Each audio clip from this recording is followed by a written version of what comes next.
मी doctor Nilkanth Phadke, MBBS MD, स्त्रीरोग व प्रसूती तज्ज्ञ, गेले 40 वर्ष प्रॅक्टिस करत आहे.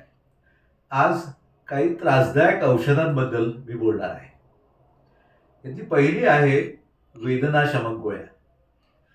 वेदनाशमक गोळ्या NSAID म्हणजे ज्याच्यामध्ये आयबुप्रोफेन, डायक्लोफेनॅक यासारखी जी औषधं असतात, ह्या गोळ्या चटकन आराम देतात.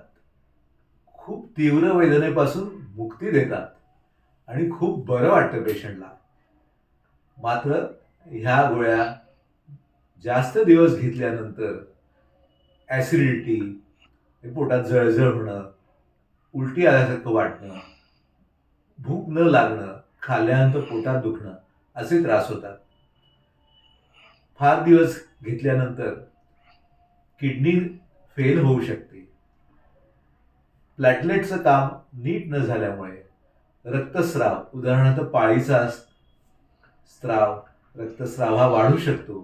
कधी कधी आतड्याला अल्सर होऊन त्यातून रक्तस्राव होतो. आतड्यातनं रक्त जास्त जाऊ शकतं. दुसरी कॅटेगरी औषधांची म्हणजे अँटीबायोटिक्स. ही औषधं सुद्धा जादूसारखा गुण देतात जेव्हा गरज असेल त्यावेळेला.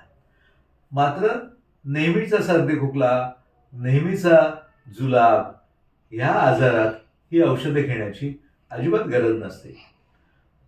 उलट ही औषधं घेतल्याने शरीराची प्रतिकारशक्ती कमी होऊन शरीराची हानीच होते. तिसरी कॅटेगरी औषधांची म्हणजे थायरॉइडच्या गोळ्या. नुसतं T3, T4 नॉर्मल असेल आणि TSH थोडंसं वाढलं असेल तर बऱ्याच वेळेला थायरॉइडच्या गोळ्या घेण्याची गरज नसते. आणि गरज नसताना ह्या गोळ्या घेऊन डायबिटीस होण्याची प्रवृत्ती किंवा ब्लड प्रेशर वाढण्याची प्रवृत्ती ही वाढू शकते. काही वेळेला अशा डॉक्टरांचा काही लौकिक होतो की त्या डॉक्टरकडे गेल्यानंतर आजार कुठलाही असेना चटकन बरा होतो. अशा प्रकारच्या डॉक्टरांची ख्याती ही स्टिरॉइड वापरल्यामुळे होत असते.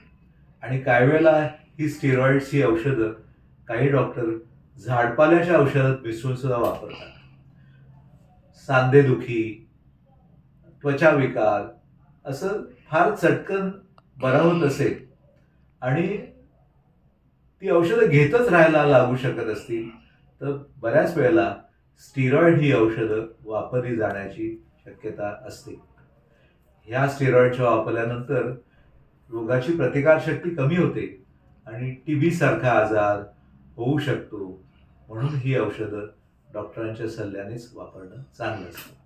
फारच क्वचित काही हेवी मेटल्सची चूर्ण हे झाडपाल्याच्या मध्ये मिसळून जाऊन देऊ शकतात आणि अशा वेळेला लकवा मारण्यासारखे आजार किंवा किडनीला होणारा धोका असं फार क्वचित होऊ शकतं. धन्यवाद.